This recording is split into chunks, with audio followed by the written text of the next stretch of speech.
হরি ওম। সকলকে নমস্কার।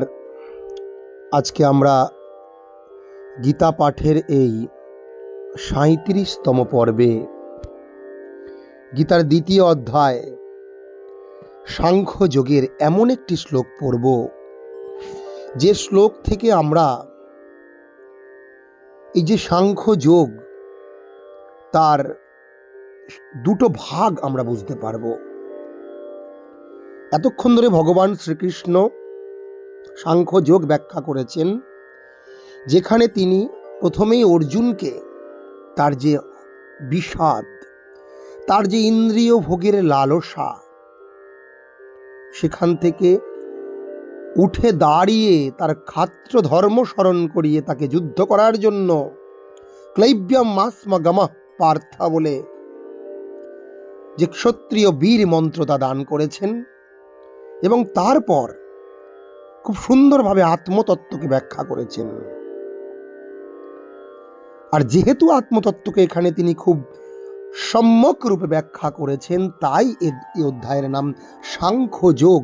আজকে আমরা সেই সাংখ্যযোগ, কেন এই অধ্যায়ের নাম, শ্রীমদ্ ভগবদ্ গীতার ৩৯ নম্বর শ্লোকে যে সাংখ্য শব্দটি আছে, সেই শ্লোকটির ব্যাখ্যা এবং সাংখ্য শব্দের ব্যাখ্যা থেকে জানব যে কেন এই অধ্যায়ের নাম সাংখ্যযোগ। আগে আমরা শ্লোকটা একবার শুনব। এষা তে বিহিতা সাংখ্যে বুদ্ধির্যোগে ত্বিমাং শৃণু। বুদ্ধির্যোগে ত্বিমাং শৃণু। বুদ্ধ্যা যুক্তো যয়া পার্থ কর্মবন্ধম প্রহাস্যসি। আমরা আরেকবার শুনবো। এষা তে বিহিতা সাংখ্যে, বলছে এতক্ষণ ধরে আমি তোমাকে যে কথা বললাম এই সাংখ্যযোগে, তা কিন্তু এই সাংখ্যযোগের মূল সার, মূল তাৎপর্য।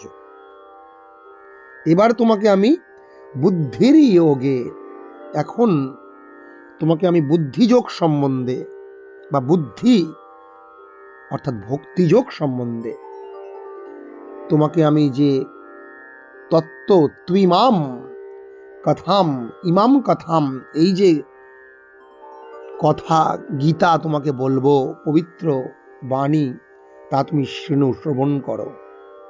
প্রথমে অর্থটা আমরা জেনে নিচ্ছি, এবং সেই ভক্তিযোগের সার তুমি বুঝে বুদ্ধ্যা যুক্ত, বুদ্ধির দ্বারা তুমি যুক্ত হবে, তোমার তন মন ধন বুদ্ধির দ্বারা পূত পবিত্র হবে। ইয়া, যে ভক্তির দ্বারা, ইয়া ভক্তিয়া উজ্জ্বল, যে ভক্তির দ্বারা পার্থ তুমি কর্মবন্ধম প্রহাস্যসি, তুমি কর্মবন্ধনকে ত্যাগ করতে পারবে। হা ধাতু ত্যাগ অর্থে, হা ধাতু ধাতু পাঠে আছে, হা মানে ত্যাগ করা। প্রহাস্যতি যদি আমরা বলি যে ভবিষ্যৎকাল, আর প্রহাস্যসি তুমি ত্যাগ করবে, মধ্যম পুরুষের এক বচন। প্রহাস্যসি তুমি ত্যাগ করতে সক্ষম হবে। এ তো গেল মূল কথা। এখন এই যে সাংখ্যে বলছে, এই সাংখ্য শব্দ এর তাৎপর্য কিনা, নিরুক্তকার যাস্কাচার্য তার যে নিরুক্ত গ্রন্থ আছে নিরুক্তম, সেখানে বলছেন যে এই সাংখ্য শব্দের মূল অর্থ হলো সম্যক খ্যায়তে, অর্থাৎ যা সুন্দরভাবে বলা হয়, বিস্তৃতভাবে বিশ্লেষণ আকারে বলা হয়, তাই হচ্ছে সাংখ্য। এখানে কি আছে না, সম একটি উপসর্গ আছে, খ্যা একটি ধাতু আছে। খ্যা বলা, যেমন ব্যাখ্যান, বিযুক্ত খ্যা, বিশেষ রূপে খ্যা বলা, ব্যাখ্যা। আখ্যান, সমন্তাৎ বিস্তৃতভাবে গল্পের আকারে বলা, একে বলা হয় আখ্যান। তেমনি সংখ্যা, সাংখ্য, সংখ্যা অর্থাৎ সম্যক খ্যা, সম্যকভাবে বলা, সুন্দরভাবে বলা, তাই হচ্ছে সাংখ্য। শ্রীকৃষ্ণ কি সুন্দরভাবে বললেন এতক্ষণ ধরে। তিনি এই গীতার যে মূল সার, আত্মতত্ত্ব, সেই আত্মতত্ত্ব কিন্তু এতক্ষণ ধরে সুন্দরভাবে বোঝালেন। কাকে বোঝালেন? না, অর্জুনকে। অর্জুনকে আত্মতত্ত্ব বোঝাতে গিয়ে তিনি নানান কথা তাকে বললেন। প্রথমে তিনি তাকে আত্মতত্ত্বের আত্মার মূল স্বরূপের কথা বললেন, যে আত্মা হচ্ছে অচ্ছেদ্য, অদাহ্য, অক্লেদ্য, অশস্য। এই আত্মা নৈনাম ছিন্দন্তি শস্ত্রাণি, শস্ত্রকে ছেদন করতে পারে না, তুমি জেনে রেখেছ। এবং এই আত্মা হচ্ছে নিত্য, শাশ্বত, অজ, অমর, অব্যয়। আত্মা এক দেহ থেকে আরেক দেহে পরিবর্তন করে, স্থানান্তরিত হয়।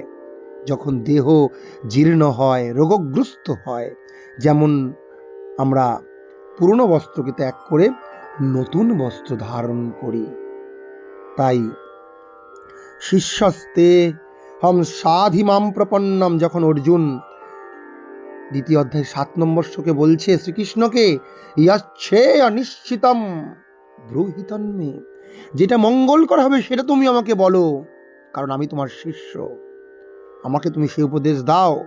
অর্জুন বলছে, এই অর্জুনের শরণাগতি।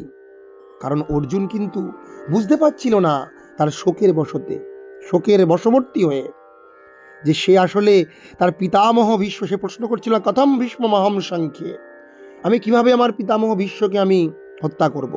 না, সে তো পিতামহের কথা ভাবছিল না। সে আসলে চেয়েছিল পিতামহ, পিতা, পুত্র, প্রপৌত্র, বন্ধু বান্ধব, স্বজন আত্মীয় সকলের সাথে সুখ ভোগ করবে, রাজ্য ভোগ করবে এবং ইন্দ্রিয় সুখ সে গ্রহণ করবে। শ্রীকৃষ্ণ তাই তাকে প্রকৃত তত্ত্ব বোঝালেন, যে না, তুমি যেটা করছো সেটা হচ্ছে তোমার ইন্দ্রিয় ভোগের জন্য। তুমি প্রকৃত স্বরূপ জানো, এই পিতামহ ভীষ্ম হচ্ছে প্রকৃত আত্মার স্বরূপ, একে কখনোই কিন্তু ধ্বংস করা যায় না। এই কথাই তিনি কিন্তু শ্রীকৃষ্ণ অর্জুনকে বারবার স্মরণ করালেন এবং তাকে আত্মতত্ত্ব দিলেন। আমরা যদি শ্রীমদ্ ভাগবতে দেখি, কপিল মুনি সাংখ্য দর্শন রচনা করেছেন, কিন্তু ভাগবতে কপিলদেব তার মাতা দেবহূতিকে যে সাংখ্য দর্শনের তত্ত্ব ব্যাখ্যা করছেন, সেখানে বিস্তৃতভাবে বলছেন যে একম ব্রহ্মা, সেই ব্রহ্ম, পরমাত্মা, পুরুষ, প্রকৃতির দিকে দৃষ্টি নিক্ষেপ করে একৌহম বহুশ্যাম, যা বেদেও বলা হয়েছে, বলে লীলা করার জন্য মায়ার প্রভাবে এই সমস্ত জগৎকে সৃষ্টি করেছেন। নাসদীয় সূক্তে বিষয়ে খুব সুন্দর আছে, পুরুষ সূক্তে তো আছে, না সদাসীন নৌ সদাসিত তদানিম নাসিদ্রাজ বৌম পরৌয়াত। পুরুষ সূক্ত ঠিক এরকম আছে, যে সৃষ্টির পূর্বে সেই এক পরম ব্রহ্ম পরমাত্মা ছিল, সেই প্রজাপতি, তিনি আবার গর্ভম দধানা, যেটা হিরণ্যগর্ভ সূক্তেও আছে, যে আবার তার ইচ্ছা অনুযায়ী এই জগৎ প্রপঞ্চকে সৃষ্টি করেছেন। তাই তুমি এখন মূল তত্ত্ব জানো, তুমি বুদ্ধিযোগ জানো, তোমার বুদ্ধিকে তুমি ক্ষুরোধার করো, তুমি ভক্তিপূর্ণ হৃদয়ে আমার শরণাগত হও। কারণ আমি তোমাকে বলেইছি, ইয়ে যথামাম প্রপদ্যন্তে তাং তথৈব ভজাম্যহম, যে আমাকে যেমনভাবে শরণাগত হবে আমি তাকে তেমনভাবে তার উপদেশ দেব। এতক্ষণ ধরে তোমাকে আমি সাংখ্য যোগের, গীতার যে মূল আত্মতত্ত্ব, তা বিস্তৃতভাবে তোমাকে আমি বলেছি, এবার তুমি বুদ্ধি কথা শোনো। এই বুদ্ধিযোগ কি, এই বিষয়ে শ্রীমদ্ ভগবদ গীতার 10ম অধ্যায়ের 10 নম্বর শ্লোকেও বলা হচ্ছে কি না, যে আমরা সেটা একবার 10 নম্বর শ্লোকটা ভালো করে দেখব, যে 10 নম্বর শ্লোকে এই বুদ্ধিযোগ সম্বন্ধে ভগবান শ্রীকৃষ্ণ কি বলছেন অর্জুনকে। তেষাং সততযুক্তানাম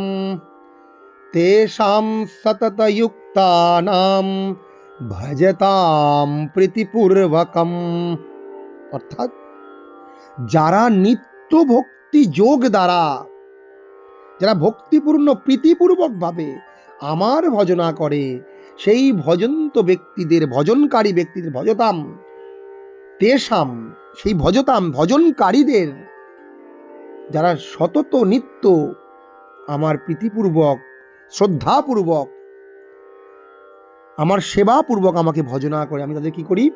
দধামি বুদ্ধিযোগম তম येन মাম উপয়ান্তি তে।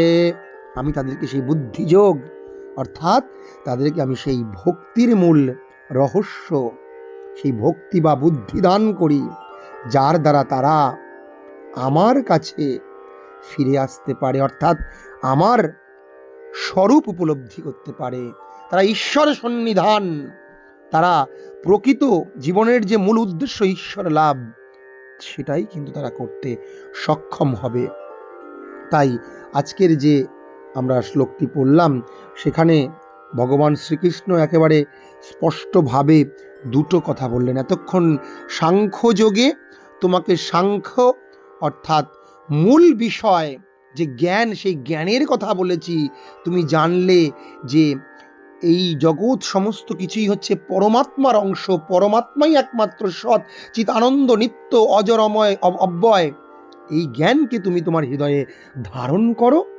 তাই প্রথম যে ৩৯ নম্বর শ্লোকের প্রথম ভাগে তিনি কি বললেন? এষা তে ভি হিতা সাংখ্যে বুদ্ধির যোগে তিমাম শৃণু। তুমি শুনলে, তুমি শ্রবণ করলে, এইবার বুদ্ধিযুক্ত ভক্তির দ্বারা তুমি ময়া পার্থ, এবার তুমি বুদ্ধি যোগের দ্বারা তুমি শরণাগত হও, তুমি এই তত্ত্ব সেবন করো, এই তত্ত্বের সার উপলব্ধি করো, যার দ্বারা তুমি কর্মের বন্ধন থেকে মুক্তি পাবে। অর্থাৎ বারংবার তোমাকে এই সংসারের সুখ দুঃখের মধ্যে ফিরে আসতে হবে না, যেটা ঠিক তার আগের শ্লোকেই তিনি ৩৮ নম্বর বললেন, সুখে দুঃখে সমে কৃত্বা লাভালাভ জয়াজেও। কারণ আমাদের যে দুঃখের মূল কারণ, আমরা সুখে অত্যন্ত আনন্দিত হই, দুঃখে বিচলিত হই, লাভে হর্ষিত হই, আর ক্ষতি হলে আমরা মোহমান হয়ে যাই। এই যে দ্বন্দ্ব, এই দ্বন্দ্ব থেকে আমরা মুক্তি পেতে পারবো যদি তুমি ভক্তিপূর্ণ হৃদয়ে সেই জ্ঞানকে ধারণ করে শরণাগত হও। আজকের ৩৯ নম্বর শ্লোকের এটাই তাৎপর্য।